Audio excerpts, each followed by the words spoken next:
weighing it. He was already resenting the commandment. And that was the second step. The third step is fantasy. You sit and you say, well, I'm not going to do it, and it'd be wrong to do it, but I'm going to think about doing it, and boy, it's pretty nice. The fourth step is fantasy helps. We can go all the way with a fantasy. The fifth step is an action. You can see it with David and Bathsheba. Why did David end up falling in love with Bathsheba, committing adultery with her, and killing her husband in order to get her? Where do you think it started? If you read carefully the passage, and do it sometime, you'll see it says that David was at home during the season when kings went out to war.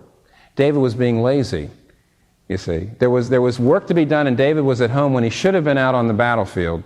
And on that day, that was his first thing. He just began to get lazy. Then he saw Bathsheba, and he saw how beautiful she was. What do you mean, saw how beautiful she was? She saw him because she was taking a bath on a roof, and he saw through the window. He looked, he weighed.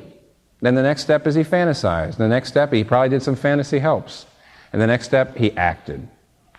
You got to break it down, and you got to see how it comes on up. Okay, I got to say something about seasons. I would like you to know that temptations tend to come 4 special times. You need to always be on your lookout at any one of these 4 times. It's number 4 on the back. The special seasons are post-conversion letdown. Not long after you're converted, Satan will come along to try to show you some part of your life that's out of control. He'll show you the impatience, he'll show you the lust, he'll show you the anger. And what he wants to do, new Christians have very little understanding of grace. You say, I'm saved by grace, not by works, but basically you think you're saved because you were so wonderful as to give your life to him. And when Satan shows you, he gets some of your sin to erupt, you get cast down, you lose your assurance, and you wonder if you're a Christian at all. That's post-conversion letdown, a very, very typical way in which Satan